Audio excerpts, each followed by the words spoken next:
रोज सुबह कुछ लेकर जाते हो और शाम को निराश होकर लौटते हो।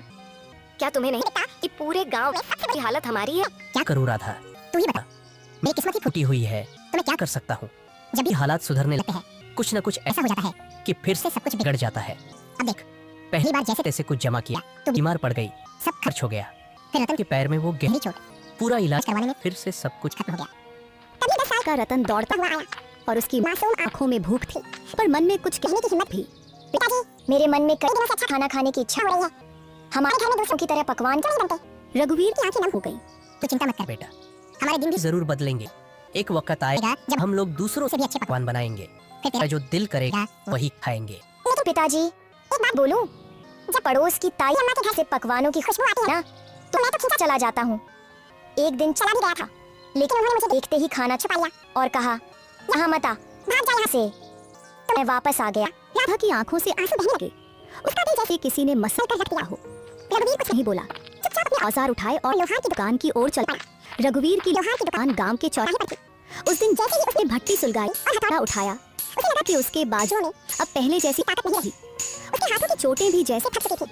हे भगवान, और कितनी परीक्षाएं लोगे, आज एक भी ग्राहक नहीं आया आया और ऊपर से घर की हालत, रत्न की मासूम बातें, सब कुछ तोड़ कर रख देती है। तभी गांव का मुखिया दुकान पर आ पहुंचा। उसके चेहरे पर एक औपचारिक मुस्कान थी। हाँ रघुवीर, क्या हुआ? आज तुम्हारे हाथों में पहले जैसा जोर नहीं दिख रहा। क्या बात है? मन कुछ बोझिल लग रहा है क्यों? हाँ मुखिया जी, अब आप तो सब जानते हैं, फिर भी पूछते हैं। मेरा परिवार बहुत बड़ी आर्थिक तंगी में है, मेहनत तो बहुत करता हूँ, लेकिन हाथों में किस्मत नहीं है। मुखिया चुप रहा, लेकिन तभी बगल से बाली आ गया। गांव का वो आदमी जिसे दूसरों के दुख में भी मजा आता था। मुखिया जी, मैं तो कहता हूँ कि इस रघुवीर को गांव से निकाल देना चाहिए। उसकी मनहूस उस छाया धीरे धीरे पूरे गांव गांव में फैल रही है। कहते हैं कुछ लोग ऐसे होते हैं जिन पर काल की छाया होती है और जो पूरे गांव को बर्बाद कर सकते हैं। मुखिया पहले चौंका, फिर हंसने लगा। बाली भी हंसने लगा। अरे बाली, तू भी ना चल छोड़ इसे, चल यहाँ। दोनों रघुवीर की हालत पर हंसे और चले गए। रघुवीर वहीं बैठा रहा, आंखें आसमान की ओर उठाई। हे भगवान, क्या मैंने अपनी तकदीर खुद लिखी थी? क्या मैंने किसी का बुरा किया? कभी चोरी, कभी बेईमानी, मैंने कुछ बुरा नहीं किया। फिर मेरे ऊपर ये दुख क्यों आया? क्यों मेरे सपनों सपनों के दिए बुझ गए, मेरी उम्मीदों के राग बुझ गए, धुंध मैं खो गया हूँ, कहीं से रास्ता नजर नहीं नहीं आता। ये तन्हाई कब खत्म होगी? उसकी हथेली से हथौड़ा नीचे गिर गया। उसका हौसला उस दिन भट्टी से पहले ही बुझ गया था। मैं आज भी खाली हाथ जाऊंगा। राधा उम्मीद लगाए बैठी होगी, मेरा तो घर जाने का भी मन नहीं कर रहा। मैं क्या करूँ? मेरा बेटा भूखा होगा। शाम को रघुवीर थका हारा अपने घर पहुंचा। उसका चेहरा उदास था। जैसे ही उसने घर में कदम रखा, राधा ने उसे देख लिया। अरे क्या हुआ रघु, आज तुम्हारा चेहरा इतना उदास क्यों है? अरे कुछ तो कहो।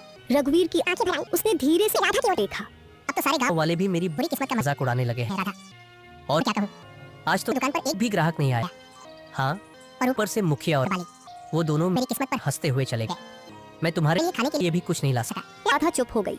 उसकी आंखें भर आईं। सुबह जब तुम दुकान जा रहे थे, तब मैं भी तुम्हें बोल रही थी। इसमें गलती मेरी भी है। मैं भी कभी तुम्हारे दुख को पूरी तरह समझ नहीं पाई। फिक्र मत करो, भगवान सब ठीक करेगा। रघुवीर कुछ नहीं बोला। वो चुपचाप चारपाई पर लेट गया। उसके हाथ कांप रहे थे, लेकिन आवाज नहीं निकली। अगले दिन सुबह होते ही राधा ने रघु से कहा, रघु, खाने के लिए कोई चीज उधार ही ले आओ। हमारे गांव की दुकान हो सकता है तुम्हें कुछ सामान उधार दे दे। नहीं नहीं राधा, मैं कल भी गया था उसके पास। वह पहले अपना पिछला उधार मांग रहा है। अब मुझे उसकी दुकान पर जाते हुए शर्म आती है। मुझे नहीं लगता कि हमारे हालात कभी भी ठीक हो सकेंगे। ऐसा ही चलता रहा तो हमें ये गांव छोड़कर जाना पड़ेगा। गांव में 2-3 लोगों से पहले ही मैं उधार ले चुका। अब मेरे अंदर अंदर इतनी हिम्मत नहीं कि किसी और से उधार मांग लूं। सबको पता है कि मैं उधार लेकर वापस नहीं करता। वापस करूंगी तो कहाँ से? हमारे पास इतने पैसे होते ही नहीं जो आते हैं, वो लग जाते हैं। हाँ रघु, ये तो है। भगवान पता नहीं किस बात की सजा दे रहा है हमें, लेकिन हमें उम्मीद रखनी चाहिए। हमारे भी दिन एक दिन जरूर बदल जाएंगे। ये बात तो मुझे तुमसे सुनते 10 साल हो गए हैं। आज तक ऐसा दिन नहीं नहीं आया। वह चुपचाप घर से निकल पड़ा और सीधा जंगल की ओर चल दिया। उसका दिल बहुत भारी था, आंखों में उदासी थी और कदम जैसे बेजान थे। दिमाग में बार एक ही ख्याल आ रहा था, क्या जिंदगी का यही अंत है? क्या मैं अपनी तकलीफों से हमेशा के लिए मुक्त हो जाऊं? रघुवीर आत्महत्या के विचारों में डूबा हुआ गांव की सीमा तक पहुंच चुका था। तभी सामने से मुखिया आता हुआ दिखाई दिया। अरे रघुवीर, आज दुकान नहीं खुली क्या? तुम तो सीधे जंगल की ओर निकल गए हो। क्या बात है? अब लोहार से लकड़ा बनने का इरादा है क्या? रघु चुप रहा। वह पहले से ही उदास था। उसके पास मुखिया को जवाब देने के लिए कोई भी शब्द नहीं थे। चलो अच्छा है, लकड़हारे भी नहीं होते। कम से कम जंगल में कोई तुम्हारी किस्मत का मजाक तो नहीं उड़ाएगा ना? मुखिया हंसता रहा और चला गया। रघुवीर बिना कुछ बोले जंगल की गहराई की ओर बढ़ गया। रघुवीर अब थक चुका था।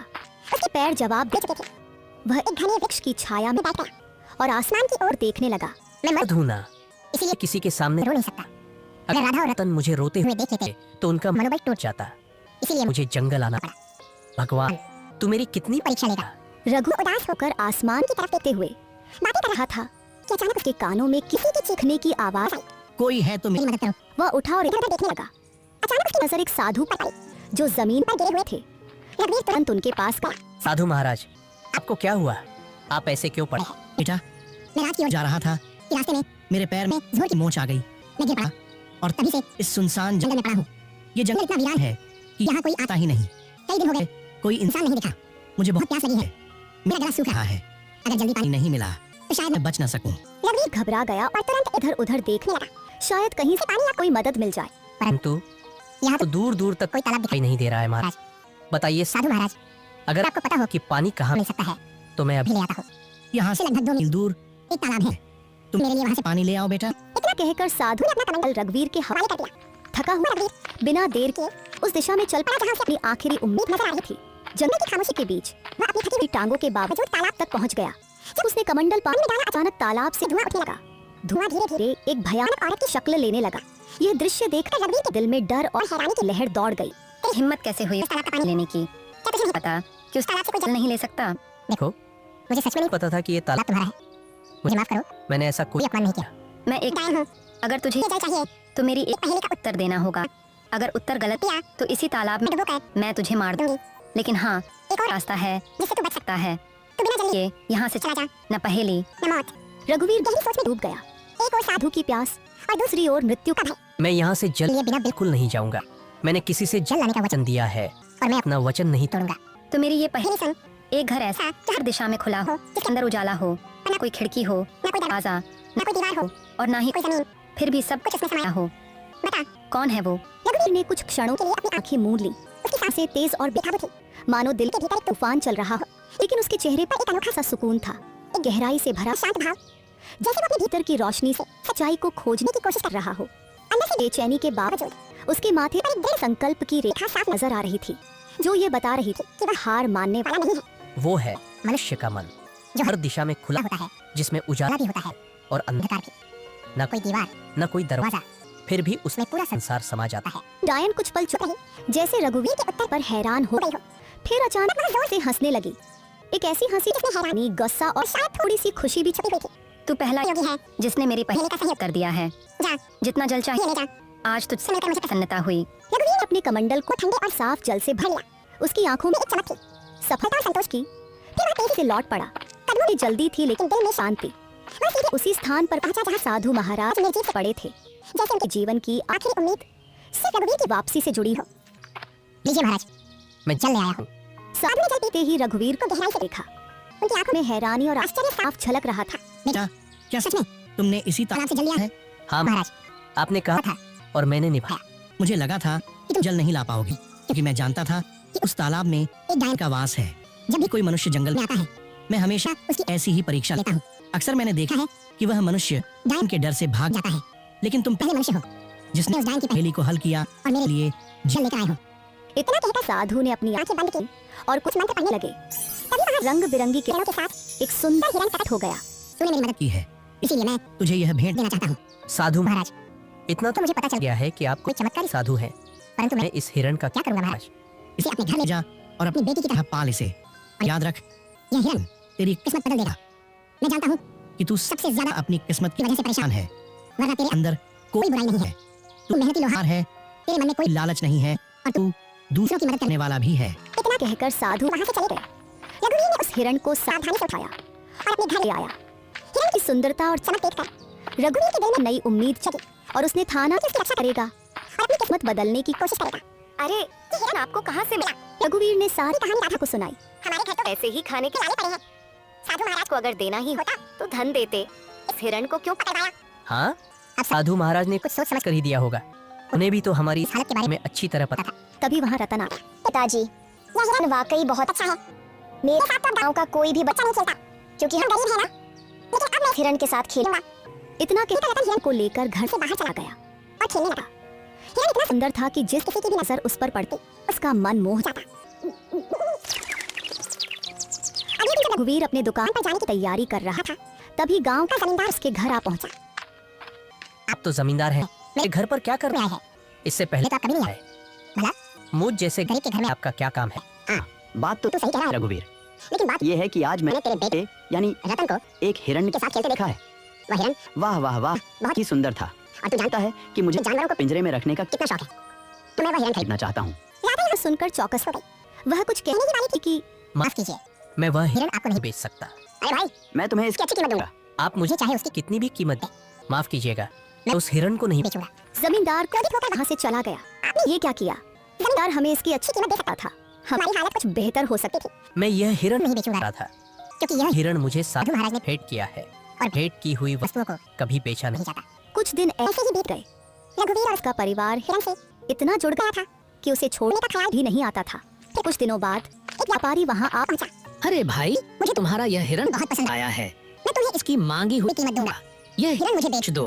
तुम चाहे मुझे कितना भी धन क्यों ना दो, मैं इसे नहीं बेचूंगा। अरे तुम गरीब थे, गरीब ही रहोगे, सामान्य लोहार हो। समझते ही नहीं कुछ। व्यापारी वहाँ से चला गया। राधा रघुवीर पर गुस्सा हो गई। जब से ये हिरण आया है तब से हमारा खर्चा और बढ़ गया है। पहले जमींदार को लौटा दिया, अब व्यापारी को भी मना कर दिया। क्यों नहीं बेचा इसे? राधा, न जाने जाने क्यों मुझे इस हिरन से अब एक खास लगाव हो गया है। और वैसे भी साधु महाराज उसने कहा था कि इसे अपनी बेटी की तरह पालना। अब ये मेरी बेटी जैसा है, और भला कोई अपनी बेटी अब को मांगी हुई कीमत पर बेचता है क्या? खुद सोचो। राधा यह सुनकर चुप हो गई और न आंखों से मुस्कुराने लगी। धीरे धीरे वह हिरन उनके परिवार का हिस्सा बन गया। वहीं किशोरनगर के राजमहल में उदासी छाई हुई थी। राजा विक्रम अपनी 20 वर्षीय पुत्री चंद्रलीका को देख रहे थे, जो बेहोशी की स्थिति में थी। उनके बगल में राजगुरु थे। राजगुरु, क्या मेरी पुत्री ठीक हो पाएगी? मैंने राज्य के बड़े बड़े वैद्यों को दिखाया, लेकिन कोई फायदा फायदा नहीं हुआ। महाराज, आपकी पुत्री को एक विचित्र बीमारी है, इसका इलाज अंगू है, लेकिन वह अत्यंत दुर्लभ है। तो फिर जल्दी से बताइए ना गुरुजी, इलाज क्या है? ध्यान से सुनिए। एक मायावी हिरन का आंसू और एक गरीब मनुष्य का आंसू, जब ये दोनों एक साथ मिलेंगे तो वे एक दिव्य पुष्प में बदल जाएंगे। उस पुष्प को राजकुमारी के शरीर पर स्पर्श कराना होगा, होगा, तभी वे स्वस्थ हो पाएंगे। तो फिर बताइए, वह मायावी हिरन कहाँ होगा। मैं उसे किसी भी कीमत पर ढूंढ लाऊंगा। और गरीब की बात तो कीजिए हिम्मत। हमारे राज्य में गरीबों की कोई कमी नहीं है। आपने पूरी बात सुनी। नहीं महाराज, अगर किसी गरीब को जबरदस्ती रुलाया लाया गया तो वह आंसू व्यर्थ होगा। दोनों को को अपने आप दिल से रोना होगा, तभी वह पुष्प प्रकट होगा। तो फिर क्या? तुम्हें पता है राजगुरु के वह हिरण इस समय किसके पास है। हाँ महाराज, मैंने साधना के दौरान यह देखा है। वह मायावी हिरन हरियापुर गांव गांव के एक लोहार के पास पास है। राजा विक्रम अपने मंत्री जगन्नाथ और 2 सिपाहियों के साथ हरियापुर की ओर रवाना हुए। कुछ देर में वे हरियापुर पहुंचे। वहाँ गांव का मुखिया दौड़ता हुआ आया। हमारे तो भाग्य ही खुल गया। राजा विक्रम पधारे हैं। मुझे तुम्हारी बातें सुनने में कोई दिलचस्पी नहीं है। बस इतना बताओ, क्या इस गांव में कोई लोहार रहता है जिसके पास पास एक हिरन है? हाँ महाराज, रघुवीर लोहार पूरे गांव को पता है कि उसके पास एक हिरण है, और वह हिरण किसी को देता भी नहीं है क्योंकि वह अत्यंत सुंदर है। मुखिया राजा विक्रम को लेकर रघुवीर के घर की ओर चल पड़ा। मंत्री, 2 सिपाही और स्वयं राजा को देखकर रघुवीर चौंक गया। क्यों? क्या तुम्हारे पास कोई हिरण है और क्या वह मायावी पास है? प्रणाम महाराज। प्रणाम। हाँ महाराज, मेरे पास एक हिरन है लेकिन मुझे नहीं पता कि वह मायावी है। है या साधारण। मेरे लिए तो वह मेरे बेटे ऐसा है। वह हिरन तुम्हें कहाँ से मिला? एक साधु महाराज ने मुझे यह हिरन हिरण भेंट किया था। महाराज, समझ गया, उस साधु साधु ने तुम्हें एक मायावी हिरण दिया है। चलो, मैं उसे खरीदना चाहता हूँ। क्षमा कीजिए महाराज, मैं इसे बेचना नहीं चाहता और बेच भी नहीं सकता। महाराज, यह इतना ही मूर्ख है कि जमींदार ने भी इसे खरीदने की कोशिश की, मगर उसने नहीं बेचा। अच्छा हमारे गांव का सबसे बड़ा व्यापारी सबसे महंगी कीमत देने आया, लेकिन फिर भी वह वह नहीं बिका और अब उसने आपको भी मना कर दिया। उसकी हिम्मत तो देखिए, देखो लोहार, मुझे उस हिरण की बहुत जरूरत है। मैं तुम्हें उसकी महंगी कीमत दूंगा, समझ ये रहे हो ना? महाराज, मैं नहीं दूंगा। क्षमा कीजिए। मैं तुम्हें आधा रात सूख दूंगा। बस मुझे वह हिरन दे दे दो। नहीं, महाराज, अगर आप मुझे पूरा आज भी दे दे तब कि मैं उसे आप को नहीं दूंगा। क्षमा करें, सिपाही, इस लोहार को बंदी बंदी बना दो। और उस हिरण को पकड़ कर महल में ले आओ। सिपाहियों ने रघुवीर और हिरन दोनों को पकड़कर महाराज के सामने पेश किया। कैसा लगा? रहा है अब मूर्ख, मैं तुम्हें आधा राज्य देने को तैयार था, और तुमने इनकार कर दिया। अब मैं तुम्हें उस हिरण को बिल्कुल बिल्कुल नहीं दूंगा। आखिरी बार बार देख ले इसे। मूर्ख कहीं के महाराज। मैं जानता हूँ कि आप जो निर्णय लेते हैं उस पर अड़िग रहते रहते हैं। बस आपसे मेरी एक विनती है। मैं मैं अपने इस हिरन को एक बार गले लगाना चाहता हूँ। मैंने इसे अपने बेटे जैसा चाहा। जा, तुम्हें इतनी मोहब्बत है तो जा। गले लगा ले इसे। रघुवीर ने डांट कर उस हिरण को गले लगा लिया। दोनों की आंखों से आंसू बहने लगे और जैसे ही वे आंसू धरती पर गिरे, वहाँ एक नीला फूल खिल गया। महाराज, यही वह फूल है जो आपकी पुत्री को ठीक कर सकता है। राजा विक्रम दौड़ कर फूल लेकर अपनी पुत्री के कमरे में गए। फूल जैसे ही पुत्री के शरीर को छुआ, वह होश में आ गई। राजा विक्रम खुशी से राज दरबार वापस आ गए। मुझे माफ माफ कर दो रघुवीर, मैंने अपनी पुत्री के प्यार में अंधा होकर तुम्हारे साथ अन्याय किया। तुम्हारे आंसू सच्चे थे। अब मैं समझ गया कि तुम कितना सत्य बोल रहे थे। तभी वहाँ साधु महाराज प्रकट हो गए। महाराज, यह गरीब लोहार इसमें हमारा है, उस हिरन को मैंने ही उसे भेंट किया था और मैंने कहा था यह उसकी किस्मत बदलेगा। मैं जानता था कि आपकी पुत्री का इलाज उसी मायावी हिरण से होगा। लेकिन वह तभी संभव था जब हिरन हिरण पालने वाले की आंखों से सच्चे आंसू निकले। और सच्चे आंसू केवल सच्चे इंसान के निकलते हैं। साधु ने रघुवीर को देखकर कहा, रघुवीर तुम्हारा काम पूरा हुआ और जैसा कि मैंने कहा था हिरण तुम्हारी किस्मत बदलेगा। अब समय समय आ गया है। रघुवीर, हम तुम्हें बहुत सा सोना देते हैं। तुम्हारी वजह से हमारी ठीक हो गई है। हम तुम्हारा यह एहसान कर नहीं भूलेंगे। महाराज आपकी मेहरबानी है, लेकिन कृपया करके मुझे यह दे। नहीं नहीं, रघुवीर, यह भेंट है। और भेंट को कभी घबराते नहीं। आज से तुम मेरे राज महल में मेरे सलाहकार बनकर रहोगे और मेरे खजाने की रक्षा का काम तुम्हारे कंधों पर होगा। तुम सच्चे इंसान हो और हाँ, जिस गांव में तुम रहते हो आज से तुम उस गांव के जमींदार हो। वह पूरा गांव अब तुम्हारा होगा। रघुवीर पूरी दौलत लेकर अपने घर वापसी की राह पर निकला, जो उसकी मेहनत, ईमानदारी और सच्चाई का अनमोल इनाम था। इस तरह एक सामान्य लोहार अपनी मेहनत और प्यार की वजह से अपनी किस्मत बदलने में कामयाब हो गया। उसका जीवन पहले से कहीं ज्यादा खुशहाल और सफल था और वह अपने गांव के लिए एक मिसाल बन गया।